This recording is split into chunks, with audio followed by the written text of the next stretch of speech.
This channel does not promote any violent, harmful, or illegal activities. All content provided by this channel is meant for an educational purpose only.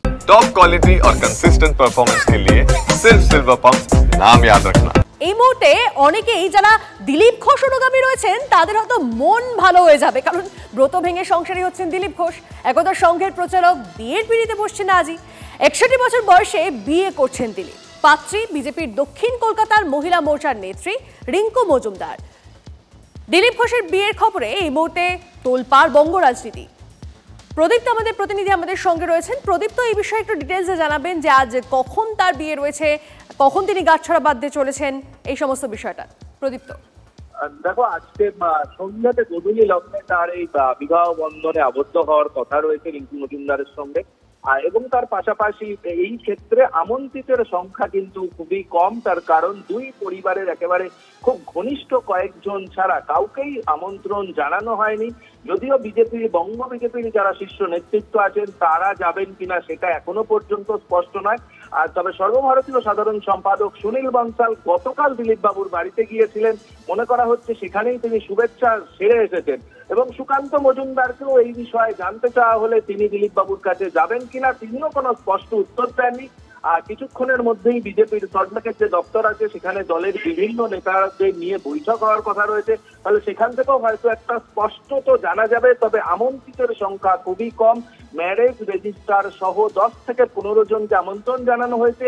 আর রিঙ্কু মজুমদারের পরিবারের কয়েকজন থাকবেন, দিলীপ বাবুর পরিবারের কয়েকজন থাকবেন, এমনটাই এখনো পর্যন্ত জানা যাচ্ছে। এবং ঘরোয়া আয়োজনই করা হচ্ছে, খুব বেশি ব্যাপারটাকে আড়ম্বরপূর্ণ করা এরকম কোনো ব্যাপার এখনো পর্যন্ত অন্তত দিলীপ ঘোষের ঘনিষ্ঠ মহল সূত্রে জানা যাচ্ছে না। আর এ বিষয়ে এখনো মুখ খুলতেও তারা নারাজ। তবে আজকে সন্ধ্যেবেলা রেজিস্ট্রি হওয়ার কথা রয়েছে, তার পাশাপাশি সাত পাকে দিলীপ বাবু রিঙ্কু মজুমদার তারা বাধা পড়বেন কিনা সেটাও এখনো স্পষ্ট নয়। তবে আজকে যে তারা রেজিস্ট্রি করতে চলেছে, আইনি মতে বিয়ে সারতে চলেছে সেটা স্পষ্ট।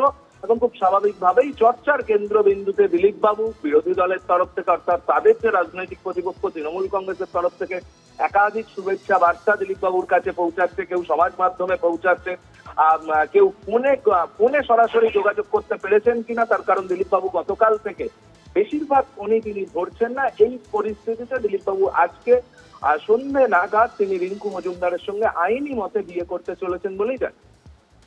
বেশ, অনেক ধন্যবাদ প্রদীপ্ত তোমায়। আরো একবার আপনাদের জানিয়ে রাখি, ব্রত ভেঙে সংসারী হচ্ছেন দিলীপ ঘোষ। একদা সংঘের প্রচারক বিয়ের পিড়িতে বসছেন আজই। 61 বছর বয়সে বিয়ে করছেন দিলীপ। পাত্রী বিজেপির দক্ষিণ কলকাতার মহিলা মোর্চার নেত্রী রিঙ্কু মজুমদার। দিলীপ ঘোষের বিয়ের খবরে এই মুহূর্তে তোলপাড় বঙ্গ রাজনীতি। দিলীপের নিউ টাউনের বাড়িতে আইনি মতে বিয়ে সারবেন তারা। আমন্ত্রিতের সংখ্যা খুব বেশি নয়, যেমনটা আমাদের প্রতিনিধি প্রদীপ্ত জানাচ্ছিলেন। মূলত দিলীপ এবং রিঙ্কুর নিকটজনেরাই আমন্ত্রিত। রাজনীতিতে এতদিন জমিয়েই ব্যাটিং করেছেন দিলীপ। মাঝে দাপট কিছুটা কমেছিল যদিও, কিন্তু মেজাজ পাল্টায়নি এতটুকু। এবার তার বিয়ের খবরেও সরগরম রাজ্য রাজনীতি। নিউ টাউনের বাড়িতে আজই অনাড়ম্বর আইনি বিয়ে হতে চলেছে দিলীপ ঘোষ এবং রিঙ্কু মজুমদারের।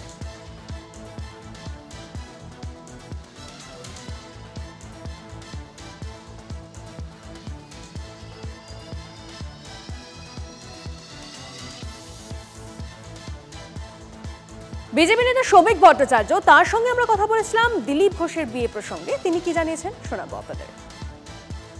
আমার এরকম কোনো খবর জানা নেই। যদি খুব বিয়ে করেছেন আনন্দের খবর, এর মধ্যে রাজনীতি কোথায়, আর এর মধ্যে পোস্টি বা করবার প্রয়োজন কি আছে? তৃণমূল নেতা অসিত মজুমদার, তার সঙ্গে আমরা এই বিষয়ে কথা বলেছিলাম। তার বক্তব্য শোনাবো। এর পাশাপাশি সিপিআইএম নেতা সুজন চক্রবর্তী, তার সঙ্গে আমরা কথা বলেছিলাম। কি বলছেন তারা শুনুন। দিলীপ দা বঙ্গ রাজনীতির সিনিয়র লিডার। যদি এটা সত্যি ঠিক হয়, শুভেচ্ছা রইল। তার সাংসারিক জীবন সুন্দর কাটবে এবং তিনি রাজনীতিতেও এগিয়ে যাবেন। শুভেচ্ছা রইল। ভালো তো, দিলীপ ঘোষ বিয়ে করতে চলেছেন, ভালো তো।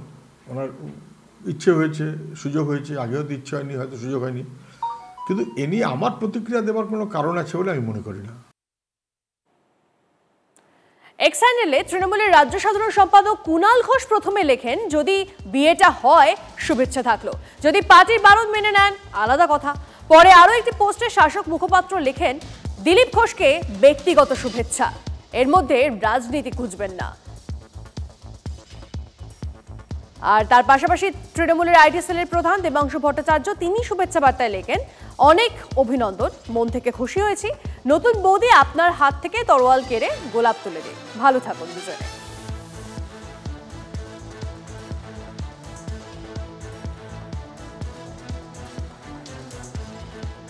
আর আমাদের প্রতিনিধি সুমন মহাপাত্র কথা বলেছিল রিঙ্কু মজুমদারের সঙ্গে, তিনি কি বলেছেন শুনুন। আমি তো ব্যাপারটা জন্য এক্সাইটেড না, কিছু কিছু ডিসিশন থাকে সম্পূর্ণই ব্যক্তিগত থাকে, কেউ কোনো জীবনে কোনো কাজে আসেও না, নিজের কাজ নিজেকেই করতে হয়, ঠিক আছে। আর তো কি প্রয়োজন আছে ব্যক্তিগত সিদ্ধান্ত অন্যের উপর ডিপেন্ড করে নেওয়ার। ওনাকে আমার ভালো লেগেছে এই কারণেই, ওনার স্যাক্রিফাইস, ওনার পার্টি, ওনার সমাজের প্রতি, দেশের প্রতি, রাজ্যের প্রতি যে ডেডিকেশন, এগুলোই আমাকে উদ্বুদ্ধ করেছে।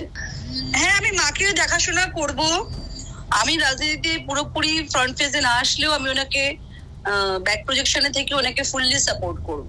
আমার তো মনে হয় উনি পশ্চিমবঙ্গে কেন আমাদের দেশের অনেক স্টেটে ওনার মতন একজন ইউনিক লিডারশিপ নেই, ঠিক আছে। উনি একজন অনন্য বলতে পারি, মানে অন্যদের থেকে সম্পূর্ণ আলাদা।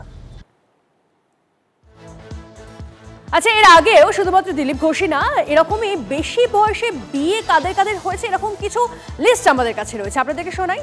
ইভি রামাস্বামী, তিনি 70 বছর বয়সে 32 বছরের একজনকে মহিলাকে বিয়ে করেছিলেন। বি.আর. আম্বেদকর, তিনি 57 বছর বয়সে 39 বছরের ডক্টর শারদা কবিরকে বিয়ে করেন। করুণানিধি নিজের চেয়ে 42 বছরের ছোট রাজাথি আম্মালকে বিয়ে করেন। দিগ্বিজয় সিং 67 বছর বয়সে হাঁটুর বয়সী সাংবাদিক অমৃতা রায়কে বিয়ে করেন। লক্ষণ শেঠ 77 বছর বয়সে 42-এর মানসী দেকে বিয়ে করেন। সোমেন মিত্র 54 বছর বয়সে বিয়ে করেন শিখা মিত্রকে। প্রিয়রঞ্জন দাসমুন্সী 50 পেরিয়ে বিয়ে করেন দীপাকে। সুদীপ বন্দ্যোপাধ্যায় বেশি বয়সে বিয়ে করেন নয়নাকে।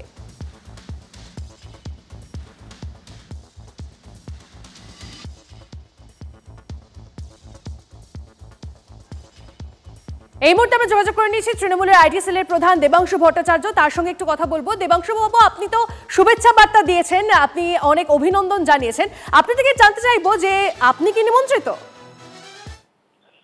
না দেখুন, সেটা তো শুভেন্দুও নিমন্ত্রিত কিনা আমি বলতে পারবো না, ওনাদের তো সম্পর্ক, ফলে আমি তো অনেক কথা। তবে আমি শুভেচ্ছা জানিয়েছি এবং আমি এখনো শুভেচ্ছা জানাচ্ছি। খুব ভালো খবর, দিলীপদা বঙ্গ রাজনীতির খুব মিষ্টি একটা ক্যারেক্টার, মাঝে মধ্যে একটু উগ্র হয়ে যান, হাতে তরোয়াল নিয়ে নেমে পড়েন, কিন্তু আমরা আশা করি নতুন বৌদি এসে তার হাতে গোলাপ তুলে দিতে পারবেন, তার মনের বিকাশ ঘটাতে পারবেন এবং তিনি তার উগ্রতা কমিয়ে তাকে স্নিগ্ধতার পথে আনতে পারবেন, এই বিশ্বাস আমরা রাখি। এবং ফাইনালি দেখুন, মানে যে কোনো মানুষের ব্যক্তিগত সিদ্ধান্ত, সেটাকে প্রত্যেকে রেসপেক্ট করা উচিত। আমরা বিভিন্ন সংবাদ মাধ্যমের মাধ্যমে জানতে পারছি যে বিজেপিরই একটা অংশ চান না তিনি বিবাহিত হোক, সংবাদে প্রকাশ, আমি বাস্তবটা বলতে পারবো না। যদি এরকম কিছু হয়ে থাকে তাহলে খুবই খারাপ ব্যাপার। মানে দিলীপ বাবুকে রাজনীতিতে কাটি করলেনই সবাই, এখন তার ব্যক্তিগত জীবনেও কাটি করার চেষ্টা করছেন, দ্যাট ইজ নট ফেয়ার। আমরা দিলীপ বাবুকে শুভেচ্ছা জানাই, রিঙ্কু দেবীকে শুভেচ্ছা জানাই, তাদের নতুন জীবন খুব ভালো হোক। এবং বজরং দলের বন্ধুরা যারা 14ই ফেব্রুয়ারি ভ্যালেন্টাইন্স দিন সব প্রেমিক প্রেমিকাদের পার্কে দেখতে পেলেই পেটায়, বিজেপির একটা ছোট্ট সিস্টার অর্গানাইজেশন, সেই বজরং দলের ছেলেদের বলছি, দেখে শেখো। তোমাদের একজন নেতা সেই ইকো পার্কে ঘুরতে ঘুরতে তার জীবনে বিয়ে জুটে গেল, তো তোমরা বাকি ইয়ং ছেলেপিলেদের দয়া করে পেটাতে যেও না। দিলীপ বাবুর যদি হতে পারে তাহলে আমাদের বয়সী ছেলেপিলেদেরও পার্কে ঘুরতে ঘুরতে কেউ জুটেই যেতে পারে। বেশ, অনেক ধন্যবাদ দেবাংশু।